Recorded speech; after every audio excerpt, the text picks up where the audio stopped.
శ్రీ గురుభ్యో నమః. అందరికీ నమస్కారం. తెలుగు హోమియోపతి గురుకులానికి స్వాగతం. ఒక డాక్టర్ పేషెంట్ చెప్పిన వివరాలన్నీ తీసుకున్నాక సరైన మందును ఎలా కనుక్కుంటారు? ఎప్పుడైనా ఆలోచించారా? సరే, ఈరోజు మనం ఆ ప్రయాణం ఏంటో చూద్దాం. ముందుగా డాక్టర్ ముందుండే ఛాలెంజ్ ఏంటో చూద్దాం. ఆ తర్వాత విశ్లేషణ, మూల్యాంకనం, ఈ రెండు కీలకమైన స్టెప్స్ గురించి తెలుసుకుందాం. ప్రాక్టికల్గా ఇది ఎలా ఉంటుందో కొన్ని ఉదాహరణలతో చూసి కామన్గా చేసే తప్పుల గురించి కూడా మాట్లాడుకుందాం.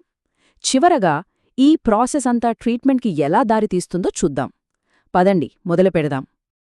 మన గత ఎపిసోడ్లో కేస్ రికార్డింగ్ గురించి మాట్లాడుకున్నాం కదా, అంటే పేషెంట్ చెప్పిన ప్రతి విషయాన్ని జాగ్రత్తగా రాసుకోవడం. ఇప్పుడు మన చేతిలో ఆ పూర్తి సమాచారం ఉంది. పేజీలకు పేజీల వివరాలున్నాయి. అయితే మొత్తం ఇన్ఫర్మేషన్ మన దగ్గర ఉండటం అది జస్ట్ బిగినింగ్ మాత్రమే. అసలు ప్రశ్న ఏంటంటే, ఈ వివరాలన్నింటి అర్థమేంటి? వాటితో మనమిప్పుడు ఏం చెయ్యాలి? ఇక్కడే రెండు ముఖ్యమైన స్కిల్స్ మనకు అవసరం. ఒకటి విశ్లేషణ, అంటే కేస్ అనాలిసిస్, అంటే లక్షణాలను అర్థం చేసుకోవడం. రెండోది మూల్యాంకనం, అంటే కేస్ ఇవాల్యుయేషన్, అంటే ఏ లక్షణాలు ఎక్కువ ఇంపార్టెంటో నిర్ణయించడం. సరే, ముందుగా విశ్లేషణతో మొదలుపెడదాం. కేస్ విశ్లేషణ అంటే మన ముందున్న లక్షణాలన్నింటినీ విడదీసి వాటిని కేటగిరీలుగా పెట్టి ఒక క్లియర్ పిక్చర్ తెచ్చుకోవడం. ఇది ఒక ఆర్ట్ లాంటిది. సింపుల్గా చెప్పాలంటే పేషెంట్ చెప్పిన పెద్ద కథని కొన్ని ముఖ్యమైన పాయింట్స్గా మార్చడం అన్నమాట. ఇక్కడ మన టార్గెట్ కేవలం తలనొప్పిని చూడటం కాదు, ఆ తలనొప్పిని అనుభరిస్తున్న ఆ ప్రత్యేకమైన వ్యక్తిని అర్థం చేసుకోవడం. కాబట్టి అసలు పాయింట్ ఏంటంటే, దీన్ని ఎలా చేస్తారు? చూడండి, హోమియోపతిలో అనాలిసిస్ కోసం ఒక క్లియర్గా 4 దశల పద్ధతి ఉంది. దీనివల్ల ఏ పాయింట్ మిస్ అవ్వకుండా ఏది నిజంగా ముఖ్యమో దానిమీదే మన ఫోకస్ నెమ్మదిగా పెరుగుతుంది. లక్షణాలను ఇలా 3 రకాలుగా విడగొట్టడం చాలా important: mental generals, physical generals, ఇంకా పర్టిక్యులర్స్. ఈ పద్ధతి మన ముందున్న లక్షణాల సముద్రంలో దారి తప్పిపోకుండా ఒక ఆర్డర్లో పెట్టడానికి హెల్ప్ చేస్తుంది. సరే, ఇప్పుడు లక్షణాలన్నీ ఒక ఆర్డర్లో పెట్టేశాం. నెక్స్ట్ స్టెప్ ఏంటి? అదే మూల్యాంకనం, అంటే ఇవాల్యుయేషన్. ఇక్కడే మనం అసలు సిసలైన నిర్ణయం తీసుకుంటాం.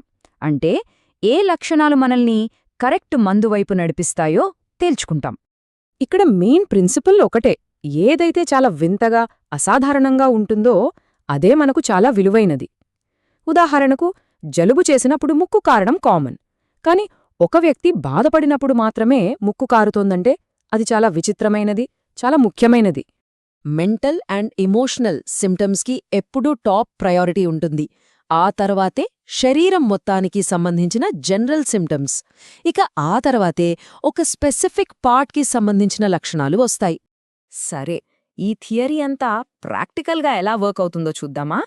కొన్ని చిన్న ఉదాహరణలు చూస్తే ఈ కాన్సెప్ట్ ఇంకా బాగా అర్థమవుతుంది. ఇక్కడ చూడండి, అవమానం అనే ఒక స్పెసిఫిక్ ఎమోషనల్ కారణం, అదే మనల్ని మందువైపు నడిపించే కీ సిమ్టమ్. ఇవి చూడండి, బాడీ మొత్తానికి సంబంధించిన జనరల్ లక్షణాలు. ఇవి ఏదో ఒక్క అవయవానికి సంబంధించినవి కావు. అందుకే ఇవి చాలా పవర్ఫుల్ ఇండికేటర్స్. చూసారా, ఈ రెండింటి మధ్య తేడా ఎంత క్లియర్గా ఉందో? ఉళ్ళు వణకడం అనేది చాలా కామన్, ఎన్నో కారణాల వల్ల రావచ్చు. కానీ తుఫానుకు ముందు మాత్రమే వణుకు రావడం, అది చాలా స్పెషల్, చాలా వింతైనది, అరుదైనది.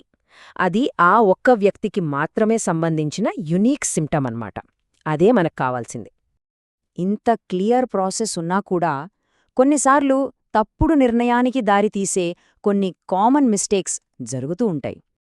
ఇందులో జరిగే అతిపెద్ద తప్పులేంటంటే, అన్ని లక్షణాలని ఒకే గాటన కట్టడం, లేదా కేసు మొత్తానికి తాళం చెవిలాంటి ఆ ఒక్క విచిత్రమైన లక్షణాన్ని మిస్ చేయడం, లేదా మన సొంత అభిప్రాయాలని కేసులో కలపడం.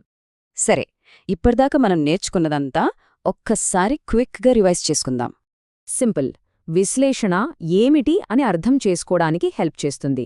మూల్యాంకనం ఎలా అని డిసైడ్ చేయడానికి హెల్ప్ చేస్తుంది. ఈ 2 స్టెప్స్ కలిస్తేనే ఒక పేషెంట్ కథ ఒక పర్ఫెక్ట్ ట్రీట్మెంట్ ప్లాన్గా మారుతుంది. ఇప్పుడు మనకొక కేస్ని థియరిటికల్గా ఎలా అర్థం చేసుకోవాలో తెలిసింది. సో నెక్స్ట్ లాజికల్ స్టెప్ ఏంటి? దీన్ని రియల్ లైఫ్లో ఎలా అప్లై చేస్తారో చూడటమే. సరే, మనకు ఇప్పుడు ఇంపార్టెంట్ సిమ్టమ్స్ని ఎలా ఐడెంటిఫై చేయాలో తెలుసు. కానీ వేల మందుల్లోంచి ఆ ఒక్కదాన్ని, ఆ పర్ఫెక్ట్ మందుని వెతకడానికి ఈ లక్షణాలని ఎలా వాడాలి? దీని గురించి మన తర్వాతి విశ్లేషణలో తెలుసుకుందాం. జై శ్రీకృష్ణ, వాసుదేవ.